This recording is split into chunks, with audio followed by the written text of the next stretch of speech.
Welcome to Legacy Engineered, the show where smart structure meets lasting success. Join Scott Arden, Chairman and CEO of Controllers Limited, as he sits down with business leaders, top entrepreneurs, and experts to uncover the strategies, stories, and structures that build lasting legacies. And now, here's your host, Scott Arden. Welcome back to Legacy Engineered, where we don't just talk about building wealth, we talk about building people, performance, and purpose. I'm your host, Scott Arden. Today's guest is someone who has spent decades at the intersection of capital, marketing, and entrepreneurship, and has seen multiple waves of business evolution firsthand. Greg Reiter is a serial entrepreneur, investor, and CEO of LaunchCart, an all-in-one e-commerce platform designed to help entrepreneurs launch and scale online businesses without the traditional barriers. He started his career as one of the youngest investment bank owners in U.S. history and has since been involved in raising hundreds of millions of dollars, taking companies public, and working across mergers, acquisitions, and digital marketing. Today, his focus is on helping entrepreneurs take control of their financial future, leveraging e-commerce, automation, and AI to build scalable business in a rapidly changing world. Greg, welcome to Legacy Engineered. Thank you, Scott. Appreciate it. Glad to be here.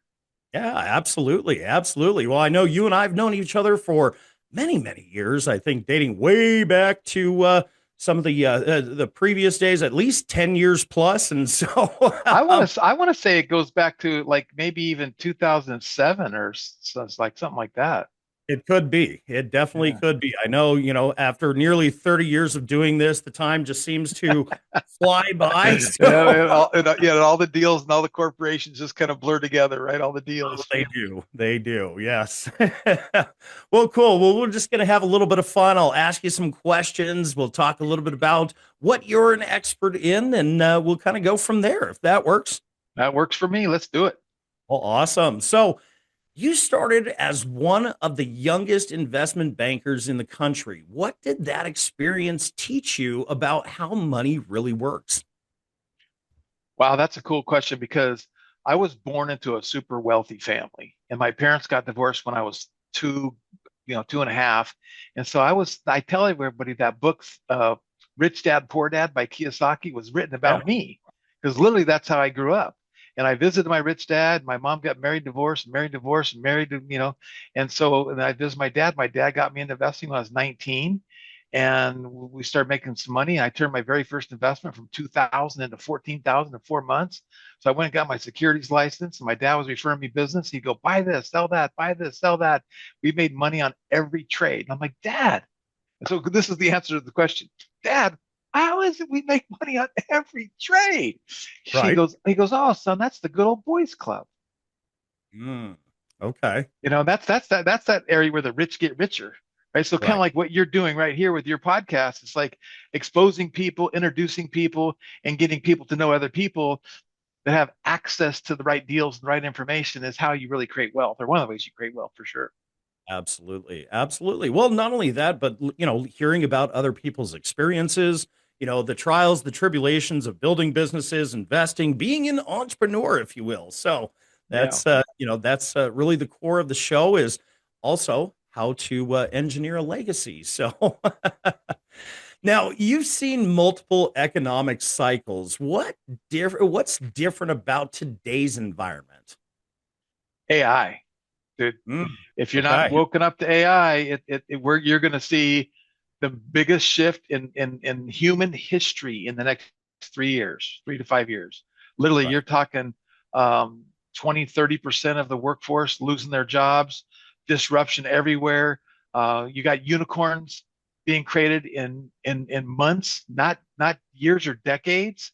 I mean, you look at like Anthropic and how it came out and raised 135 million on its Series A in its first year, and was $1 billion company in its first year. Now, 5-6 years later, it's worth like what I want to say 60 billion. Or no, they've raised 60 billion. I think they're worth 250 billion. It's incredible. So that's what's different. And if you're not leveraging AI and everything AI can do for you, which again, we're doing a lot of that, of course, with what we're doing at Launch Commerce. But that's really what's different. It's a completely different shift mindset.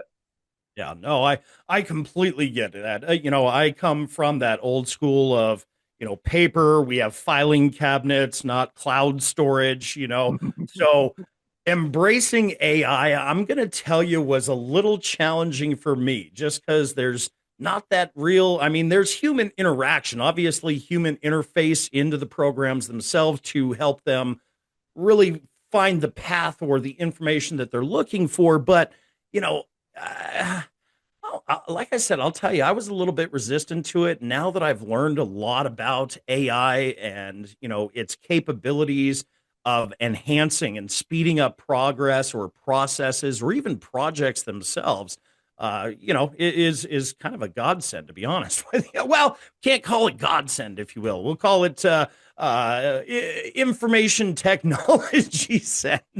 Well, you look at it and for the topic of like mergers and acquisition and buying businesses, we've created an AI a school of agents, right? Mhm. That you feed in all the documentation you have on an acquisition target, and one agent will do research on the industry, and one agent might do research on the team, and another agent might be the financial guy that's doing all the crunching all the numbers. Anyway, we throw this information in, and you give it the couple hours, and these different agents go to work. Because again, some people think of AI as like, oh, I talk to ChatGPT and I put an input in, it gives me an answer out. Well, those days are long gone. Right now, we have agents that you give them a skill and a workflow, a linear workflow, and it goes and does that linear workflow. They can hand off the result of their linear workflow to another agent that becomes an expert in something else. And anyway, we're doing about, I'm going to say 20 to 40 hours of due diligence in a couple hours with our little AI agents. It's That's remarkable. That's awesome. So again, speeding up processes, speeding up deal flow, projects, all of that. Exactly. Yeah. Exactly. Well, Well, for cool. us, we put in our buy box, right? It's like, okay, we know what our buy box is. We know what we want. We see something on the outside that looks like that's in our buy box. We feed it all in, have it do all its due diligence. And, 8 out of 10 times, 7 out of 10 times, it's like, nope, this really not in your buy box, pass. And then the other two or three, then it's like, okay, let's take it to the next level. Right. Right. So when did you realize that the internet and e-commerce were really going to change everything? I mean, obviously we saw a huge boom, but now that AI is super prevalent, what's kind of your thoughts on that? Well, that question goes back to 1997 when I got out of the securities industry. I moved from Denver, Colorado to San Diego, and I bought the very first or one of the very first ISPs, internet service providers in the city. And then I also bought the very first e-commerce mall online in 1997. Oh, wow. And then I also started Angel Investors Network online in 1997. So I was a real early adapter at all this stuff, thinking that e-commerce was, we're going to be selling stuff and raise money online, do all this kind of stuff in 1997. So it took a while for, the internet to catch up with my brain. But now, and then I started my software development company in 2019, and we did a lot of coding and kind of got things going through 2023. We had a little bit of setback with health. My wife went through a cancer, but she's a cancer survivor now. And so we kind of get back to things. And there's some other things I wanted to code out. And I kind of felt like God gave me some wisdom in that, just hold off, be patient, because it's going to change so fast, so drastically. Whatever you create, thinking about 23, 24, maybe going into 25, whatever you create during that time frame is going to be obsolete today. And sure enough, boy, I'm glad I didn't spend the money, because like literally I had like $400,000 or $500,000 budgeted for something I wanted to build, and now I can build the same exact thing probably in a week for 20 grand. Oh yeah, that would have been something that's like, oh, really? I spent a half a million, $500,000 on this, and now it can be done by Yeah. AI. That's well, I guess the hold off was a good thing then, definitely. Yeah, exactly. And even so, So even going back to like 6 months ago, right? 6 months ago, you didn't really know what platform that you would really want to build your business on from a coding standpoint. Now Anthropic has become, the enterprise level coding platform, and that's kind of the one we're sticking with. gotcha. There you go. Yeah, I know that there's a lot of different ones. I going into this, it was initially I understood, ooh, Chat GPT, but now there's all these, Sona and Claude and Anthropic and Perplexity and all. I'm like, wow, what do all these do? And so, one event that I actually went through, there was a breakout room that one of the projects was, what AI do you use in business? And I was like, I don't know. Let me call my team. So, anywho, well, cool. So, you've raised and deployed a lot of capital. What separates businesses that get funded from those that don't? Well, human capital, Hmm. people. Like, you look at all the due diligence you can do and the ideas. So there's two things that to me really weigh heavy on your investment decisions, and it's the people. Yeah, it's like the horses ride, it's the jockeys riding those horses. And a lot of times it's timing, right? You look at the successes, especially on the early stage alternative investment category. It's everything to do with management and the founders. And again, I've dealt with I got that nickname, the entrepreneur's best friend. So I literally coach tens of thousands of entrepreneurs, and you got to figure, you know, can they get it over the line, and are they coachable, right? And so I think that's part A, and then part B is timing. But see, now that's shifting now too, because now it's going, have they taken an AI first approach, and maybe they're, let's say, 18 months old, and now are they pivoting to an AI first approach? Because if you don't, you're done. Mhm. Yeah, yeah. That's well, I guess that's one of those things that you learn kind of along the way, right? You Yep. either implement it or you don't, and if you don't, you're way behind the times, way behind the times. I like using that example. Hey, there are still people that use a fax machine. Okay, I haven't used one for at least 15 years, right? But if that's you and you want to stay in that world, great. But I'm telling you, if you want to be a business that's around in 10 years, you better start thinking about how you implement AI and AI workflows and systems, and Yeah. scaling your business with AI agents. Absolutely. Well, I mean, we still have a fax machine just due to what we do and the agencies we work with. See, there you go. They're still antiquated. They're using an abacus and sending smoke signal. I'm just kidding. But yeah, we've still got the fax machine, good old fax. And so, Yeah. so let me ask you, do you think most entrepreneurs are thinking too small when it comes to capital? Well, I don't even know if that's the right question to ask. To me, Hmm. an entrepreneur is an entrepreneur with a dream is an entrepreneur with a dream. And so if that entrepreneur with a dream needs capital, the question is, what kind of investor is going to invest in my deal? So you have an angel investors, and what I would refer to as professional angel investors, that people that look at 20, 50, 100 deals a year, or maybe even 1,000 deals a year. Then you got high net worth investors. Then you got real estate deals, and so there's this whole mechanism, this whole storyline of what kind of money would be attracted to your deal. So I always tell coach people, think of your business as an entrepreneur, you're launching and you're doing a marketing campaign. Who is your ideal avatar as an investor? And don't go try to pitch a VC if you're not VC qualified. Don't go try to pitch a professional angel if you're not professional angel qualified. You're wasting your time and their time. So that's where it all starts: is what is the dream? What's the potential return? What are they going to do with the money? And then that will dictate at least a lane of investors you go talk to. And there's money everywhere, so that's not a problem. I tell people that all the time because I hear it. I'm like, oh, well, there's no money out there. Well, yeah, there is, but you got to be properly structured. You've got to have something that somebody wants, right? And Yeah. ultimately, that's scalable. I mean, that's what investors are looking for, is what is scalable. And so, yeah, well, Yeah. perfect. Well, yeah. See, that's like professional investors are looking for what's scalable and how they get the return, what the risk return ratio is. Then you have other people that just have high net worth individuals that are sitting on 500,000, 700,000, $5 million, and they don't even know what valuation means. So if Right. you share with them, hey, I've got this, I'll put up this, here's the risk, here's the return, and I'll pay you 12% interest and you get a nice little kicker. There's money like that out there too. You compare, look at real estate deals and things like that. It's all out there. Right. So just that goes back to how do you find them and how do you get with them? And of course, now with AI and various marketing tools, we can put anybody raising capital in front of as many leads as they want for any lane they That want is to go down. That is true. That is very, very true. I mean, Yeah. that's the landscape has definitely changed with social media, online marketing, AI. I mean, it's totally different than 15, 20 years ago. Yeah, of course. No. Yeah. What would you say the biggest misconception people have about raising money? Oh, I don't know if it's a misconception as it's a lack of knowledge. I think it's that it's going to take longer and be harder than they thought. Mhm. and they're going to need more money than I can't remember ever raising money for a company that did what they wanted to do with the money we raised. They always need more. Yeah. They're always underguessing what they need, and it always takes longer, and they don't really recognize how much time it really takes. And I think one of the biggest lessons would be, you know, think of it as a full-time job.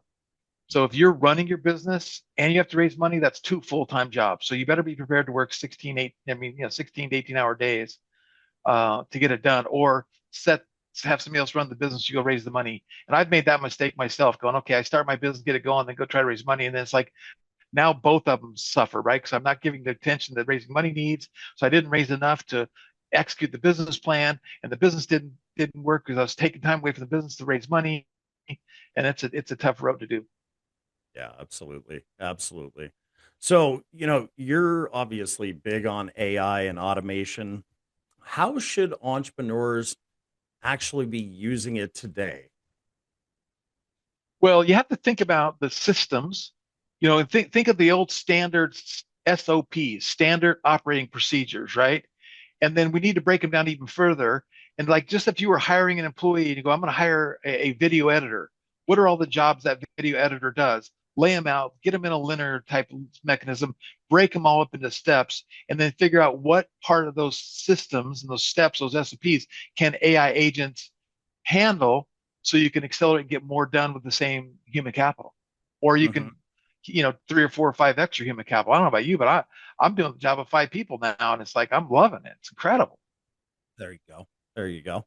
Yeah, that's and again, we're trying to implement it more so don't have to bring on more people, but speed up the systems, or speed up those projects. Absolutely.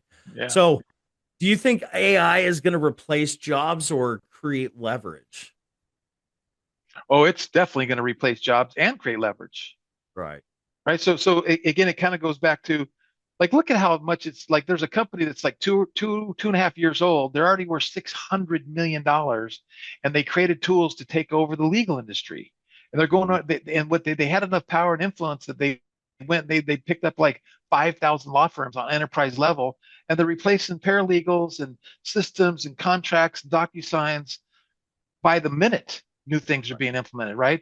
So, and those jobs are going to be gone, except for the people that spend a lot of their time, 2 hours a day. I tell people 2 hours a day, learning how to use it and implement it. So when the time comes for your job, you go, oh no, look what I'm doing, and you're the one that's driving the AI to get done what needs to get done. Because if you fell asleep at the wheel at that, you're next. You're gone. You're gone. Yep. Absolutely. It's hard to say and it's harsh, but that's reality. Absolutely. Well, you said AI is definitely replacing people, or do you think it's exposing inefficiency? Well, yeah, I think it's good to it does that too.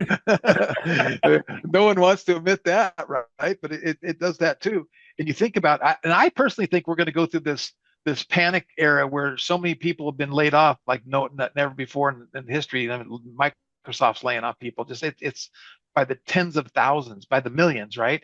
But that's going to also create. See, the playing field is getting level now because now instead of having these big giant Google corporations and all these big giant big giant corporations, there's lots of Greg Writers out there and Scott Ardens out there that now we can go code something out and we can create something. I talked to a friend of mine the other day, and they're homeschoolers, and they created this super cool app. It took them 2 weeks to code out this super cool app that's going to help the homeschooling industry. I'm like, dude, that's like a $10 million like app in a year or two, Oh yeah. right? And so there's going to be millions and millions of people that have the ability to create different things, and I think we're going to go into we're going to have to be such a wealthy country, and there's going to be so much wealth created. And for the first time, SpaceX going public, $1 trillion market cap, and they're doing something really unique, by the way.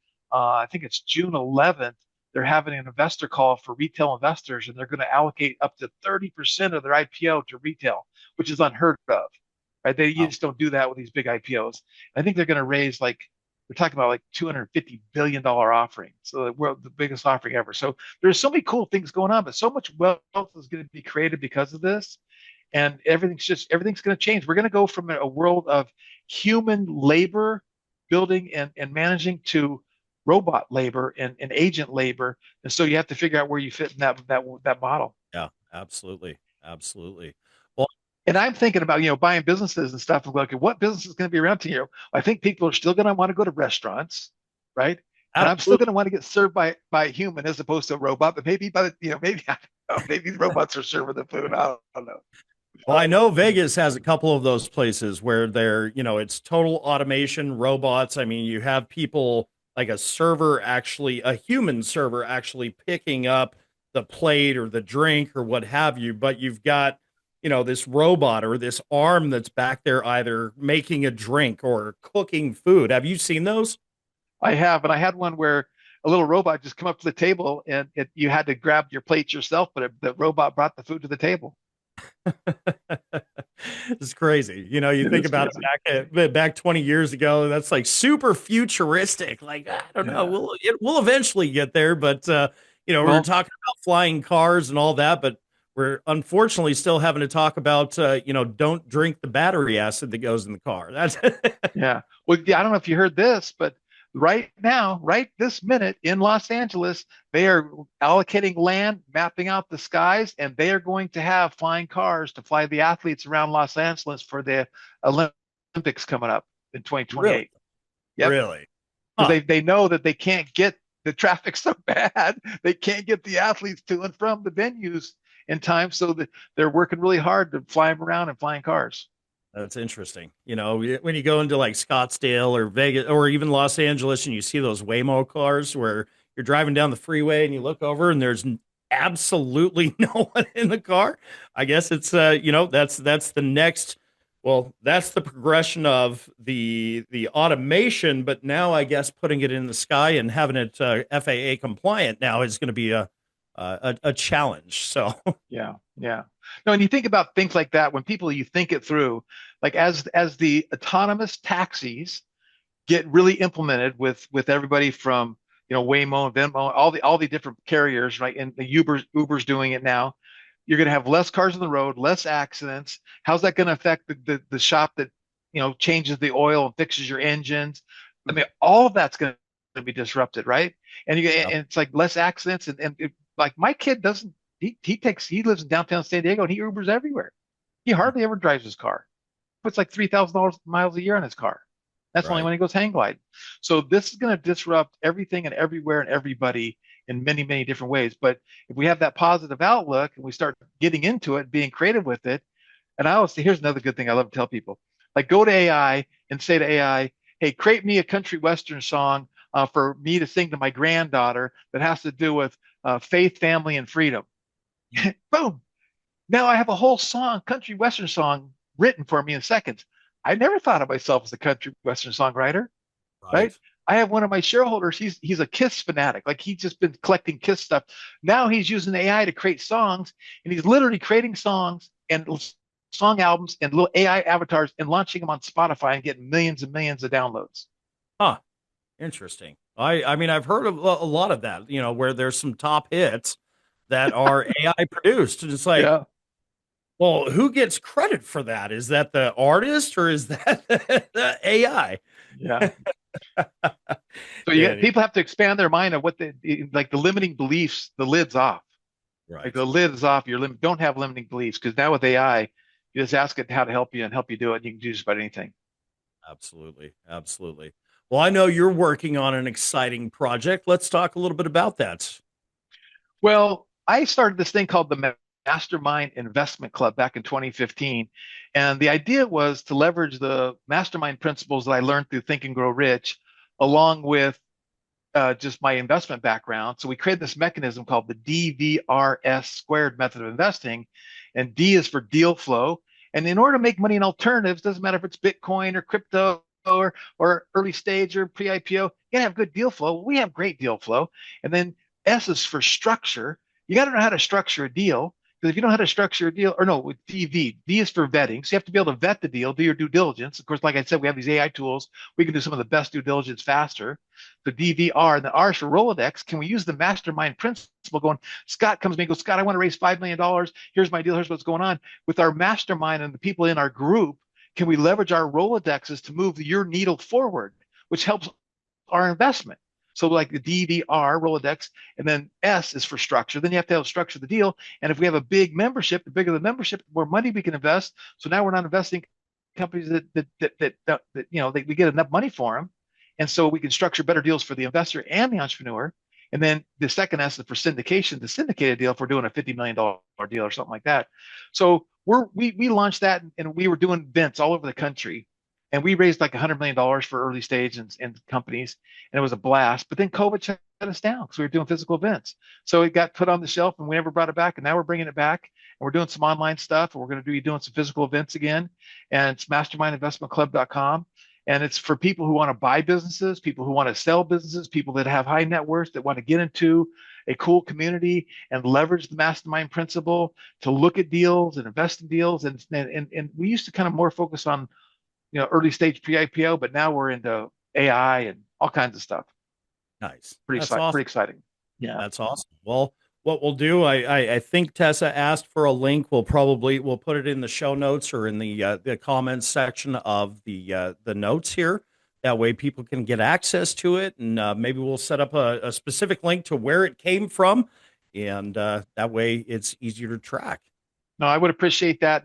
And by the way, wherever you got where we had the bio, I just literally in the last month or so, I rebranded my main company from LaunchCart to launchcommerce.ai. So it's launchcommerce.ai. And we've been building software, and we have a whole suite of tools to help small businesses and entrepreneurs, run their business AI first. That's awesome. That's awesome. Yeah. Well, definitely put the link out there and, get it exposed, basically. I appreciate that for sure. Yeah. And you need to be part of the Mastermind Investment Club because everyone needs what you do. Absolutely. Well, then let's definitely have a conversation offline about that and see how we can integrate and work that out. Absolutely. Cool. Well, here's the final question that I like to ask all of my guests. This is legacy engineered. So when you think about legacy, what does that mean to you? Oh, see, I'm a big faith guy, so I want to leave my mark in the world and let people know that Jesus is alive and he's good and God is good, and to love people and to be respectful people. And to me, it's all about family. Amen. Faith is in my level of it's faith, family, freedom. So that to me is legacy, is family. Faith first. Never forgetting that eternal life is out there for those who want to grasp it, and then having be a good family man and leaving a legacy to your family. I'm very fortunate to have 5 kids, been married for 40 years. So wow. I'm very blessed. I'm very blessed. So that's awesome. Well, congrats. I didn't know it was 40 years, but that is absolutely awesome. Yeah. Thank you. Thank you. Well, cool. Well, Greg, I really appreciate the conversation. What stands out is your ability to bridge multiple worlds, capital, marketing, and technology, and bring them together in a way that creates real opportunity for entrepreneurs. That's really what this show is about, understanding not just how to make money, how to build something structured, scalable, and sustainable over time. So for those listening, like I said, we'll include the links to connect with Greg and learn more about what he's building. And as always, are you building something temporary or are you engineering a legacy? Thanks again, Greg. Thank you very much. Appreciate it. Have a great day and do what I do.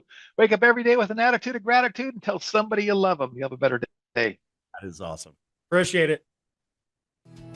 Thanks for listening to Legacy Engineered. For more episodes and to connect with Scott and the team at Controllers Limited, visit controllersltd.com. You can also follow Scott on Instagram and LinkedIn and start building your legacy with confidence today.